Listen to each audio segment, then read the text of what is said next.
C is for Castti, a 29-year-old apothecary who manages to be a mother of 7 without ever having given birth once. Her story is one full of mysteries. She's found drifting on a tiny boat in the middle of the ocean, with only her bag of apothecary tools on her. She has no memory of why she was on that boat, or even who she is in the first place. Amnesia has taken all her knowledge, except the muscle memory of her apothecary skills.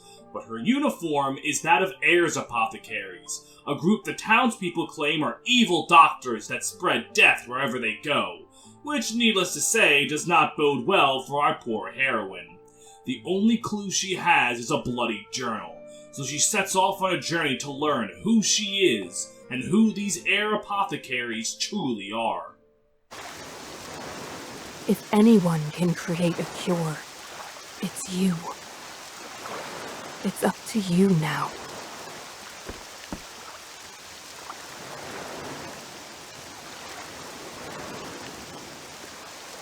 So, Castti's story is an amnesia story. It's very common in JRPGs, much like Oswald's revenge tale.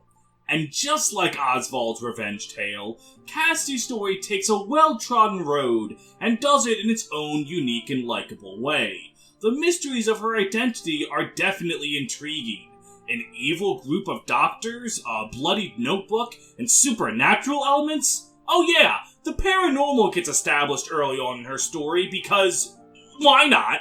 You want to see Castti's secrets get exposed. It also helps that Castti is a likable character. She's always looking out for others, and helps and heals no matter who it is, be it friend or foe, rich or poor. It's fairly typical traits for a healer, but combined with the amnesia story, it makes for a plot that you want to see through to the end. You're going to help them, even after how you've been treated? Would your time not be better spent treating your own woes? Saving these people comes first. As long as I can heal the sick, who I am is ultimately trivial.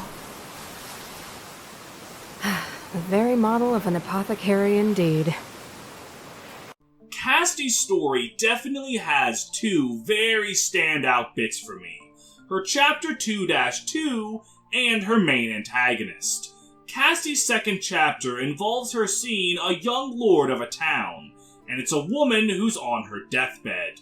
Due to the laws of the land, a person can't own the town until they're 12 years old, which seems a little young to me.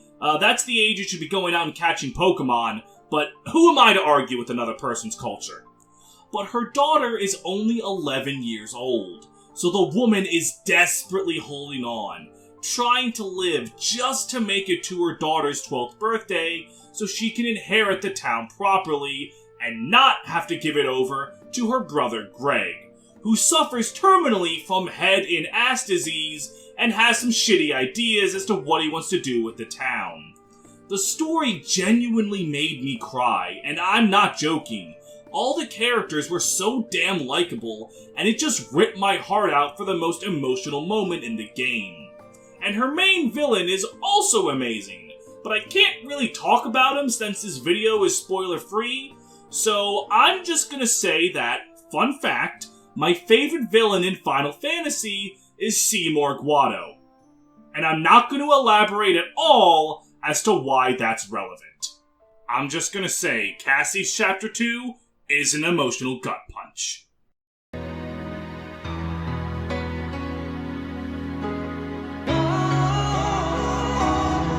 As a character, Castti is the team mom.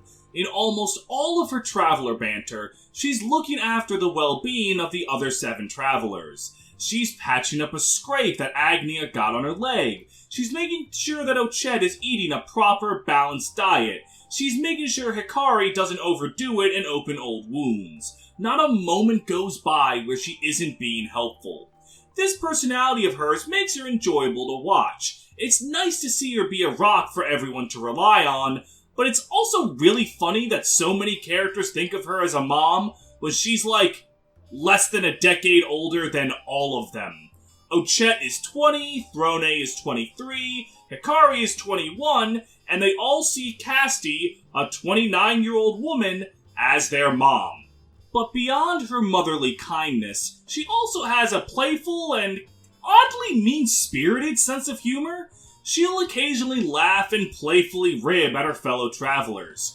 This is especially true for Particio. I don't know what this man did to her, but she really enjoys bullying him more than anyone else, and it's kind of funny every time it happens.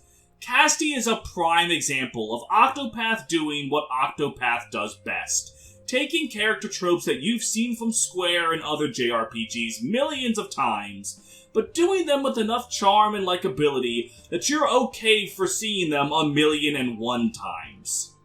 Still, Ochette, sometimes, no matter how hungry I may be, I'd still give my last piece of jerky to a patient.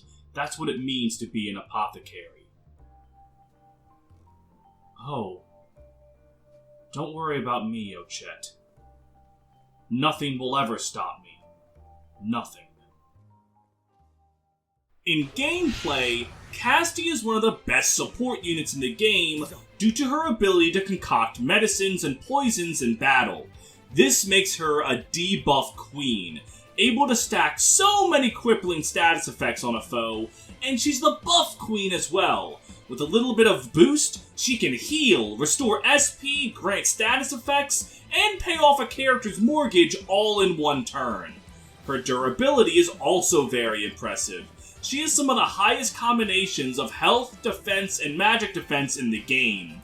So when your team is at death's door during a tough fight, Castti will almost always still be alive, and can whip up a potion to turn the tide of battle in an instant. And with her latent ability, she doesn't use ingredients when making concoctions. She can just will miracles into existence by sheer determination. We're not so different, you and I. Out of battle, Castti has abilities that tie into her character in cool ways. She can concoct medicines for people to make them sleep, an effective tactic if someone dares to stand in front of a door. However, you need the right medicine for the job, so you might not be able to use this power if you ain't got the right plants. And during the day, she can use her years of bedside manners training to inquire information about the people and the world. A much more pleasant alternative to how Oswald does it. But you can't do this to certain people if Castti's level is too low, which is kind of funny if you think about how that would work in the real world. Hi there. Is there a project you're working on? I know more than you.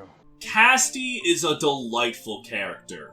Her story is full of intrigue, her personality is very easy to like, and she has some fantastic story beats that keep you engaged. Sometimes, all you need for a good story is to get a character who's sweet, and kind, and lovable, and then you put them through some of the most fucked up shit imaginable. The secret to success could not be any easier.